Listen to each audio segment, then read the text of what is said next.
If you're reading this, I'm hiding in the woods and I need your help. Alright, so I know if I just jumped right into what I need to say, you'd think I was crazy and just click off. My phone battery's mostly full, so I have time to type out an explanation. Tanya, I have plenty of that. Hopefully, this goes through and gets seen by someone, anyone, who can help me. I guess I should start from the beginning. This may be the last anyone ever hears from me for some time. So I come from a broken home life. Originally, we were totally nuclear, until our lives went nuclear. Mom and Dad had a messy divorce, and my mom, getting full custody, took me and my younger brother from nowhere, Illinois, to Ireland. She said something about wanting to get away from a toxic environment. I don't know. All I do know is that at 14 years old, I was in a new house, in a new country, with a new culture, just trying to get my bearings. Luckily enough, if there's one thing my brother loved, it was exploring. There's plenty of forested hills out in Ireland, and with no predators like bears or wolves, my mom was okay with us going out to explore the local creek. I think she was dealing with a lot at the time. It gave her peace of mind to sit in that silent house, not having to deal with two uprooted kids. So, me and my brother James would go out and spend hours in the woods, playing pretend, making maps, climbing trees, and when it'd grow dark, we would make our way back home, planning out the next day's adventure. That first summer, before school started for us, was one of those memories that you look back at as an adult when you realize how good you had it. Unfortunately, those were the last memories I have like that from my childhood. I didn't have a hard time making friends in school, but it still felt awkward being the new kid with a weird accent. James was having a harder time. He was an imaginative kid, maybe a little too imaginative, which probably weirded out some of his peers. When I would go with my friends to hang out after school, James would join me, our mother insisting I take him along. I had no problems with it. My relationship with James was good, and we generally weren't at each other's throats like most siblings would be. I think it's because we both realized that besides Mom, we really only had each other after the move. My friends would always be hesitant when I wanted to go hang out in the woods. Come to think of it, looking back, we'd rarely encounter any kids while we played in the forest, at most maybe a few hikers, but that's it. It makes sense to me now, but at the time, I couldn't understand why. It took a lot of prying before one of my friends, while we were playing Nintendo, in a hushed tone, gave their reasoning on why they avoid the woods. The Fey King, dude. It's bad news. Sean hissed, like saying those words were enough to trigger a calamity. I remember looking at him stupefied. The faking? Faking what? I asked. He just rolled his eyes. Nah, dude. Not faking. Fey. King. Sean spaced it out. Like fairies and stuff. He mumbled. Fairies? Dude, get real. Just be honest and say you saw a body in there once or something. Shut up. I'm serious. People get lost in the woods. My mom knew a person who tried to find the Fey King when she was little. She said the words and walked into the forest and never came out. Words? I raised my eyebrow at him. He nodded. Yeah. You go to a spot in the woods, say a few words, and that should be it. He didn't look like he wanted to go into any more detail than that. Why the hell would anyone do that? Why do people play the Bloody Mary game, dude? I don't know. I shrugged, realizing in that context, I guess it made sense. It's a thing young kids do to scare each other when there's not much else around to do. It's not just idiots who try to call him in, either. Sometimes, people say he appears to anyone who gets lost in the woods. It's either take a chance with the Fey King or die in the woods. So yeah, the woods suck.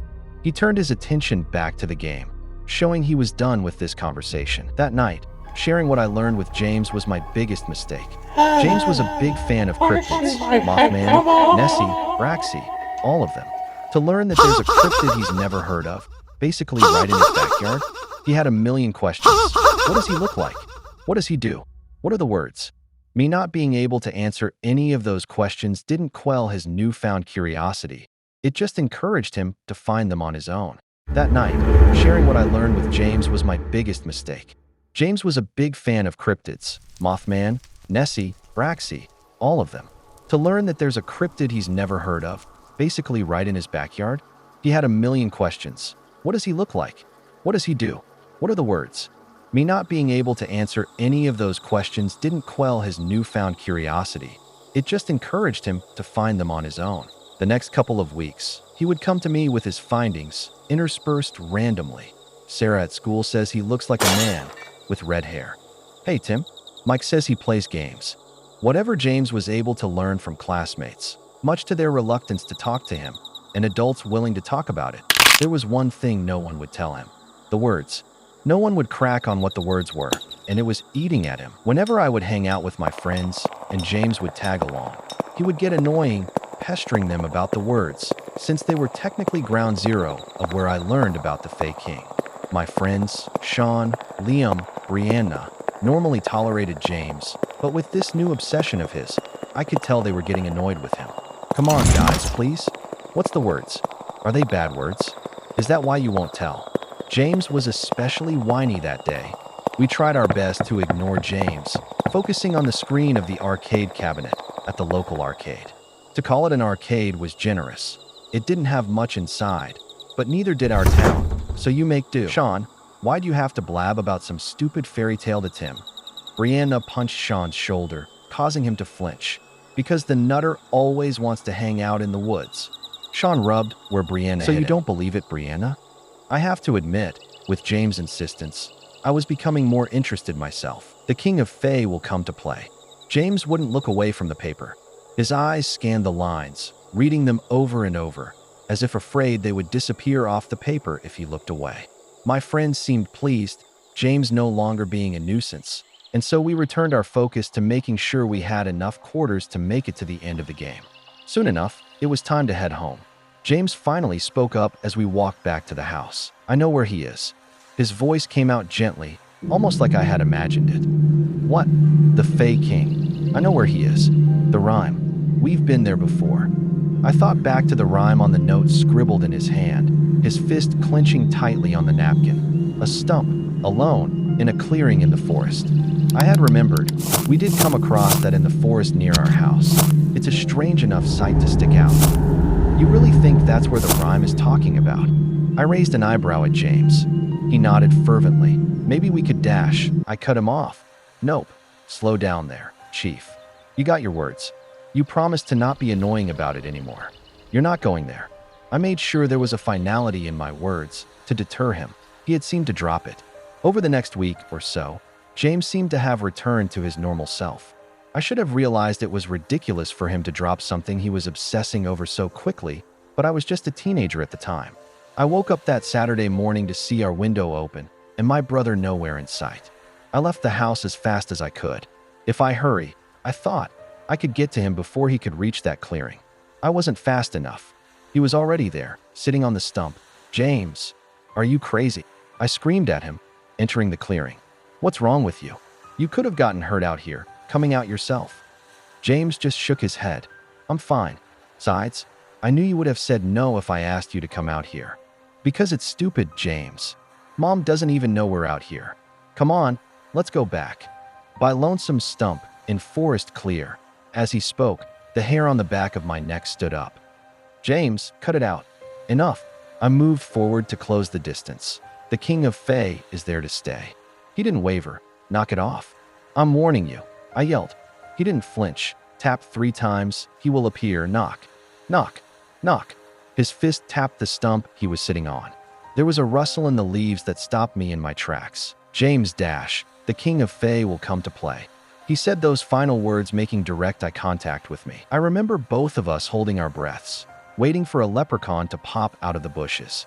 Seconds pass. Nothing. I exhaled, closing the distance and grabbing my brother roughly by the hand. Idiot. See, you got all worked up for nothing. I pulled him from that stump, with a death grip around his wrist. Home. Now. Tears welled up at the corners of his eyes. I'm sorry, Tim. I turned to stare daggers at him. UST what, huh? Wanted to get whisked away into the forest? To leave Mom worried sick? And no, I just thought, he sniffled. I just thought that if I met the Fey King and played with him, I would have a cool story to tell people, and they'd want to talk to me. His voice was so little, dwarfed by the silence of the trees around us. I sheathed my eye daggers, loosening my grip. Yeah, well, maybe we can build a fort or something soon. That'd probably be a cool thing to invite people to, right? I felt like a jerk. James only nodded. It was around this time that our conversation had died down. During this lull was when I noticed something wrong. The silence of the trees. It was morning. The forest should be a myriad of chirps and whistles. It was dead silent. The only sound was the wind in the trees and the occasional snap of a branch. I quickened my pace through the forest. There should have been a path that led right out of the woods dash. The clearing. We were back at the clearing. It was impossible. We didn't turn once. We've been in these woods dozens of times. There's no way we could have gotten mixed up. I thought at the time that maybe I was so focused on scolding James, then comforting him, that I wasn't paying attention to where we were going. The puzzled look on James' face, however, told me he was just as surprised as I was. We pushed forward, both of us now focused on making sure we got out of the woods. Then we heard it, a singular bird cry. The noise made my blood run cold. It was very clearly not a bird, but someone trying to sound like a bird. Cuckoo. James' eyes grew wide, looking up at me. Tim, he squeaked. Move.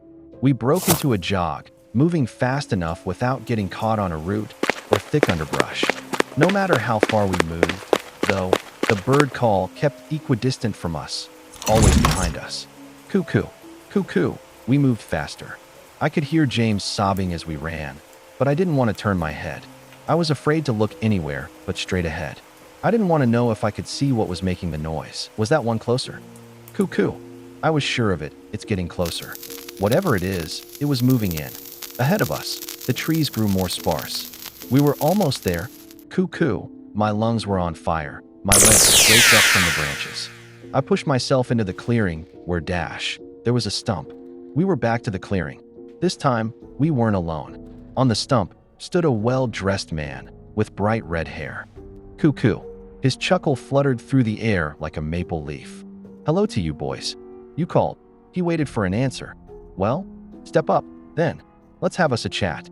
The man on the stump beckoned us closer. He was wearing a fine vest and tailored pants, the color of the leaves around us, and it seemed to shimmer faintly of gold etchings when the sun caught him just right. Sir Dash, I felt my body trembling. Tut tut. Your Highness will do you just fine.